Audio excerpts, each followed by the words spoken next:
Kitchen Cutlery coming at you. This week, because I just had something happen to it, I figured I would talk about the Zwilling J.A. Henckels Pro S handled bread knife and their Friodur technology. Uh, I'm not 1,000% sure if they still actually make this or not. I mean, obviously, the Pro S is still a very popular handle set. It has been for several decades now, but I don't know necessarily about the ice hardening sort of stuff. But yeah, it's kind of faded over time because I've used this for a good 15, 20 years. But yep, yeah, Zwilling J.A. Henckels. You can see Zwilling also means twin. That generally means that it's their higher end stuff, generally from their German manufacturing rather than their international or single dude on the blades, which means that it was made elsewhere. Sometimes they have some forged knives from Spain, but almost all of it's just cheap Chinese stuff because they want to compete in that market too. But yeah, you can see it specifies professional S. That has to do with the handle style there. Nothing really else. And there we go. Yeah, it mentions Friodur, ice hardened, which they apparently quenched the edge of this guy at like negative 94 degrees Fahrenheit or something like that. Otherwise, it's the same exact steel that everything else from them is, which is it's kind of their own proprietary sort of stuff, but it's basically right around 440C. That's a good rule that a lot of the German manufacturing for their forged knives are kind of based off of, or X50CR, MOV, blah blah blah, or whatever. But yeah, it's all just kind of right around that same sort of thing. So yeah, this is a bread knife. As so, it's serrated, as you can see here, and yep, only sharpened on one side, so it's a chisel grind sort of thing. Now, what I have ended up using this for more than other things has been opening things up that kind of have a hard exterior and a soft interior. Mostly you would think, crusty French artisanal loaves or whatever. Not exactly a huge bread connoisseur myself.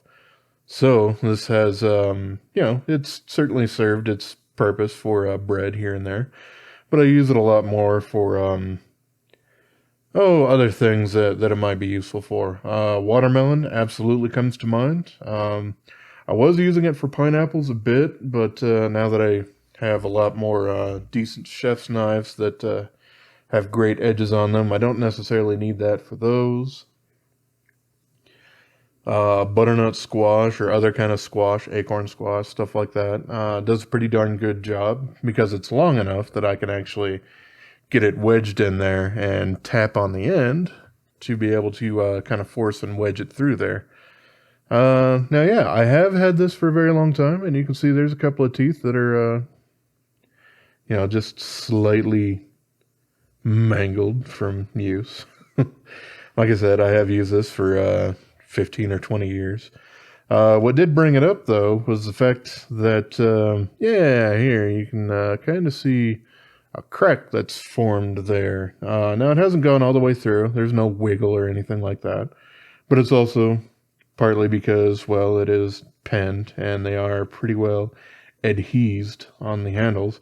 But these handles are just standard ABS plastic. There's nothing super special about them.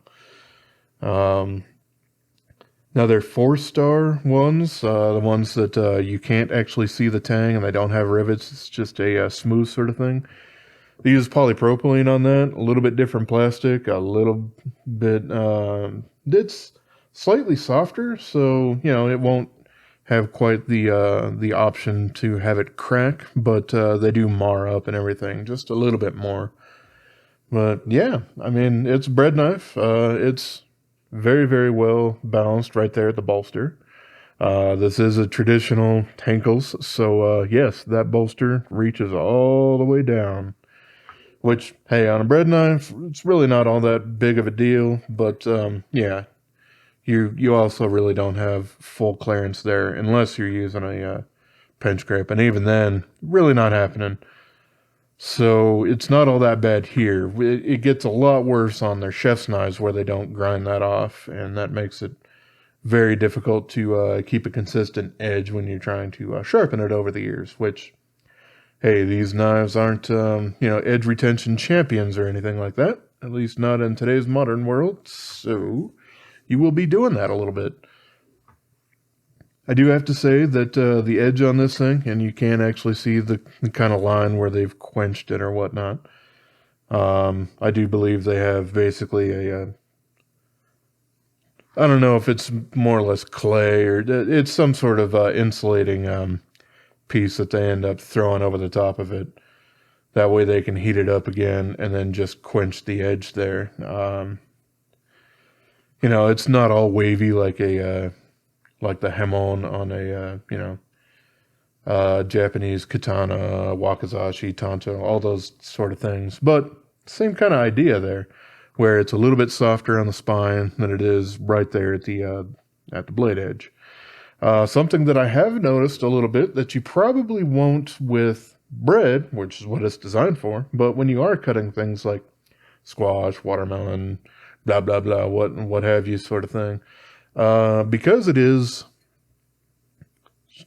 chisel ground, when you are cutting down into something tall like that, this guy will curve in on you.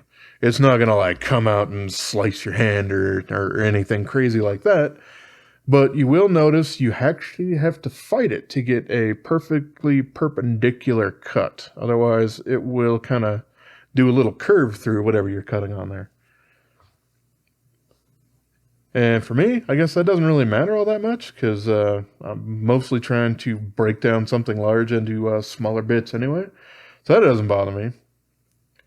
But, something to keep in mind, I guess, or if you are trying to cut like a very long French loaf and you're, doing the whole hold the top of it and going through there or something like that, you might actually have to pay a little bit of attention to the exact angle that the blade is actually going through. Otherwise, you're going to end up with, that lopsided bagel kind of thing where you got like just a paper thin sliver on this end and, like 7/8 thickness on this side and a little paper thin thing going on over here. So yeah, but otherwise this is very, very traditional as far as a bread knife goes. I do actually like these more than an offset bread knife. And that's because I end up using this for more than just bread. If all I was doing was cutting bread with it, then yeah, an offset one where the handle's here and the blade actually drops down a little bit. They look a little funky, but they work really well for cutting bread. But they create even more of a pivot point problem if you're trying to cut something that's not bread. So in that case, that's why I stuck with one of these guys. But yeah, it's been a very good knife over the years. I can't really complain about it all that much outside of some things that roommates have done in the past to it. This crack here was basically someone had recently dropped this sort of thing. I have basically ingrained into almost everybody's head here in the house that my good knives don't go in the dishwasher. And that's fine and dandy until, we have like a huge cleanup after well, it hasn't happened for a while, but like a large party or, holiday dinners and whatnot that we end up doing all together. And then we all clean up together. And, yep, sometimes these guys or some of my other pots and pans end up in the dishwasher and I get a little grumpy about it. But, what are you going to do? And it's not like these guys aren't necessarily covered by a lifetime warranty. I haven't actually tried to do it themselves. Back when I was selling knives, and that's where I purchased this a long time ago, our store actually did a return policy for them. So we would basically, somebody had a knife that had a problem, and knife blade broke or a handle thing came off or whatnot, sort of thing. We would actually swap it with a brand new one. At the end of the year, we would send all of our broken knives back to Henckels and they would replace them all for us. But yeah, obviously that's not going to happen anymore because that company that I worked for hasn't been in business for a while. So that's not going to happen.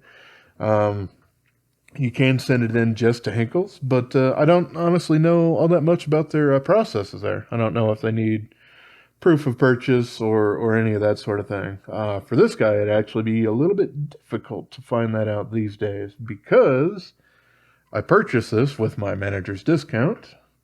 So I got like, 20% off or whatnot. And because of that, it wasn't just like a standard purchase. And that and our receipts really weren't super indicative of exactly what was being sold. We were a little before the digital era, if you catch my drift there. So, yeah, happy with this knife. It's still working great, but I do use it less and less these days now that I have a little bit more capable chef's knives to get through some of the things that I ended up using this for.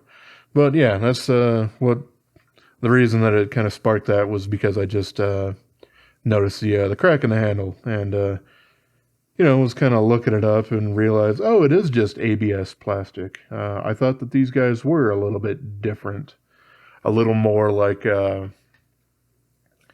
Messermeister, not Sandmore. It's their version of the three rivet sort of thing, which use polyoxymethylene, which is it's a little bit stronger. It can still crack, but doesn't really. It's a little less impervious to damage than this ABS plastic is. But I mean, ABS plastic isn't all that terrible in and of itself. You can certainly think for folding knives, the Benchmade Griptilians have been made out of it for many, many, many years. And it seems to work for them. It gives them an awful, horrible hollow sound when you're opening and closing them, which I personally don't prefer. But it's a very popular knife that's been around for a long time, and people really haven't had that many problems with the handles on them. So there you go.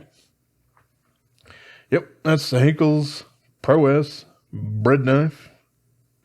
8-inch, I guess, if that's about the only size I've seen a quote unquote bread knife. They're always between 7 and 8 inches. So yeah, that's in their Friodur ice hardened edge sort of thing. As far as their standard bread knife in the Pro S that doesn't have this ice hardening there, I haven't actually used one, at least not in their forged Pro S series. I'd had one of their stamped guys,